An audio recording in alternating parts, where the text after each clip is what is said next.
বিএনপির ডাকা চতুর্থ ধাপের 2 দিন ব্যাপী অবরোধ কর্মসূচিতেও ভিড় বাড়ছে মেট্রো রেলের।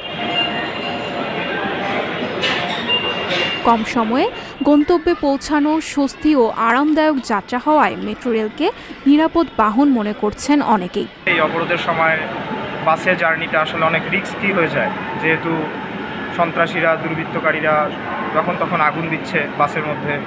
আমাদের জন্য এটা অনেক রিস্কি একটা ব্যাপারে।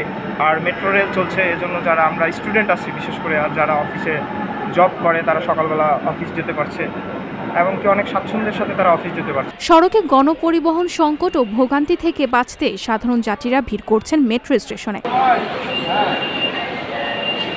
কাউন্টারের লম্বা লাইন হওয়ায় টিকিট পেতে একটু সময় লাগলেও মেট্রো রেল চলাচল স্বাভাবিক রাখায় সংশ্লিষ্টদের প্রশংসা করছেন অনেকেই। শীতাতপ নিয়ন্ত্রিত মেট্রো কোচে যাত্রা করছেন এবং নগরীর অপরূপ সৌন্দর্য উপভোগ করছেন যাত্রীরা, সেটি মোবাইল ফোনেও ধারণ করছেন কেউ কেউ। অবরোধ চলাকালে সড়ক পথে যাত্রায় ঝুঁকি থাকলেও মেট্রো রেলে সেই ঝুঁকি নেই বলেও জানান যাত্রীরা। ভাড়াও তুলনামূলক বেশি দেখছেন না তারা।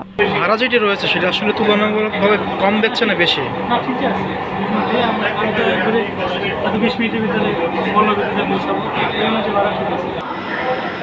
সঞ্জিতা শম্পা, সংবাদ প্রকাশ।